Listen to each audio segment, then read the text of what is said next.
Hello, my name is Jared Ritchie, and I'm the Web and Marketing Chair for Louisiana ACDA on the Executive Board.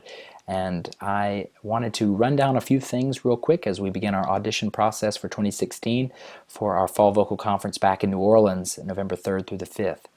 Of course, September 22nd is our deadline, so we wanted to go ahead and get this out there to maybe help expedite any or anticipate maybe any trouble or questions you might have for this process. The first thing is this year we are going to have mostly the same form. If you'll go to the ACDA website at Louisiana ACDA website, leacda.org or .info, either one will take you there. Go to the All-State Choir tab, click on All-State Online Audition, and once that page loads, then you'll be able to see the breakdown of the specific forms. We, of course, just like in the previous years, use a different form for each choir that you're auditioning by. We register by teacher, not by parent, not by student, and you can submit up to 5 per form. We realize that that's a little bit of an inconvenience. That for those of you who have 20, 30, 40, 50 students, we do have them each year, that is a little bit tedious, but that is the limitations that are put on us for one thing and one thing only: submission of files. When you submit a recording online, it is so much megabytes of data or space, and each form, the form registrar, WUFU, only accepts up to 20 megabytes per form. So that's really where we're stuck. So we apologize for that. Thanks for your patience on it, but hopefully it's still workable for you. So you'll see some things here, reminders about the labeling of both your student's name on the form and the MP3, the audio file, how to label that, as well as the payment of what you can do. Only submit payment on your last form. If you have 5 students, then submit it. But if you have 55 students, you got to go through those 11 forms 11 times, and then when you get there on the 11th one, sigh and take a deep breath, and then put in, your final amount there. So, and you can do that via check. I'm going to go ahead and walk through that a little bit to let you see that. I'm going to click on the children's audition form. This looks just like it has in the past. It's got, you need your name and your national ACDA member number. That's important. For us, we have to validate that with the national office. And then you'll see here student 1, student 2, 3, 4, and 5. You click submit. If you have more students, leave this blank in the $0 amount. That's fine. We'll still get your audition. We still receive it. We will know that you didn't pay, and we can come back and check on that. So you can do that. You can go through e-check there. I'm going to forego doing this here and just show you the new form. The thing that's new this year is our flood zone application form. It is going to be a little bit simpler. Those of you who have the hardship of the recent flooding and unable to go through the normal audition process, we understand. But we still need a few things from you. We are waiving the $10 fee. Thanks to Kevin Caparata and Anthony Sears and our executive board, we've decided to waive that fee and let those who participated the year before, successfully participated the year before in one of the choirs, be it even if it was a lower choir and you would be an older one, your student would be, that's fine. But we still need some information from you, and you click on this form, you go through here. It looks the same at the beginning. If you notice, we put your name in here. If it's children's, or let's say it's youth, we would like you to put in the preferred voice part. Obviously, you don't have that in children's choir, and then that will be with women's and men's choirs there. Go through that. At the end of that, click submit.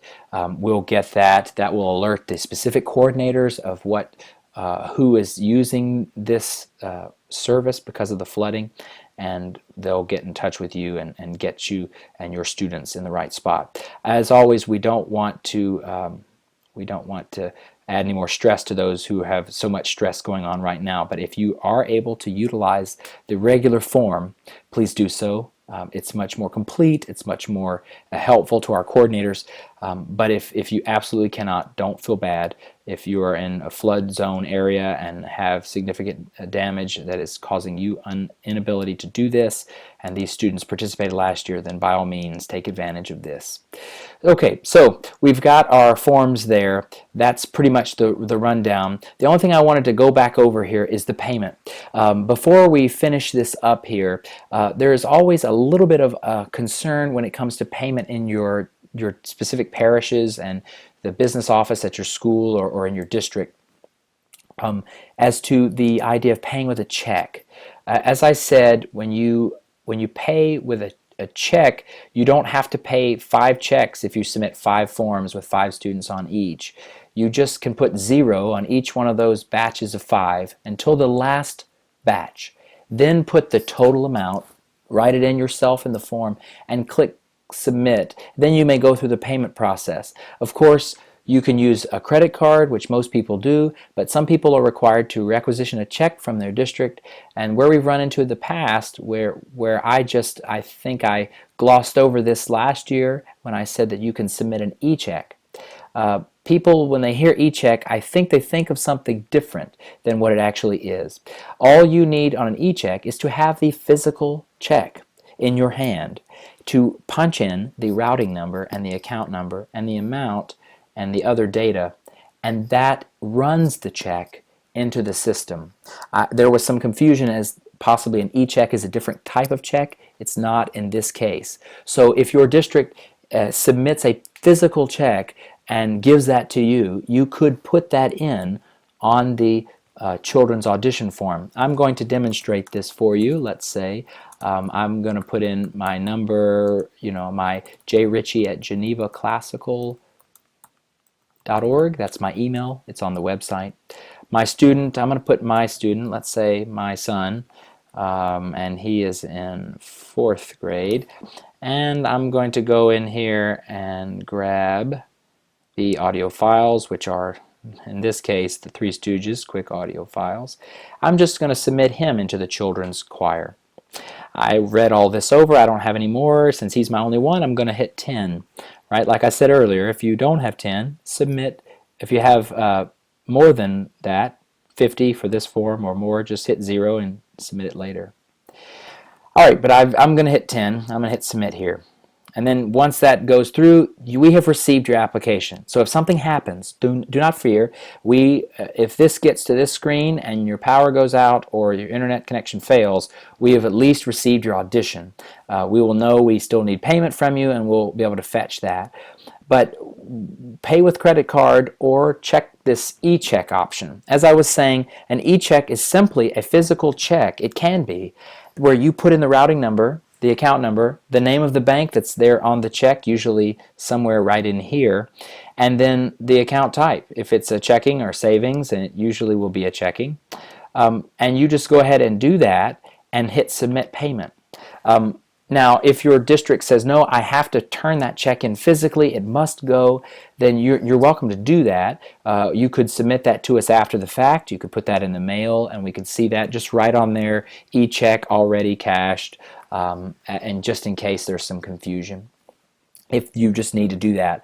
The e-check works better, it's quicker, you can rest at ease, you don't have to worry about mailing that immediately or slowing the process down. So if that's something that your district is not going to give you flack about, or they haven't expressly said don't do, try it, you might find it's easier. So I just wanted to make sure that wasn't unclear. E-check is not something separate. It can be a physical check in my hand where I punch in the check, similar to what you might see at Walmart or a grocery store like that. All right, so I could do that. I could submit that check in there. I'm not going to. You see how that works. I will say this, though. This year, be ready, though, after the application and audition process is completed, for your students who make it into the All-State Honor Choirs to have that form, that registration form and payment, to be online as well. We have done that still paper the last few years, but be watching for that. That will also be online. And if you have any questions or concerns, thank you in advance for being patient if things go haywire or clunky or we've missed something. we don't want to make this tedious unduly on you. We want it to be both an ease for you as the director, but also for those who are coordinators, so that they can efficiently hear as many singers as possible and get the right ones into these honor choir experiences. So we'll see you in November, and don't hesitate to if you have any questions technically, to email me, jritchie@genevaclassical.org, or if you have some concerns about this flood zone, those decisions can be submitted to either Anthony Sears, our Vice President, or Kevin Caparata, our President. Thanks so much. We'll see you in November.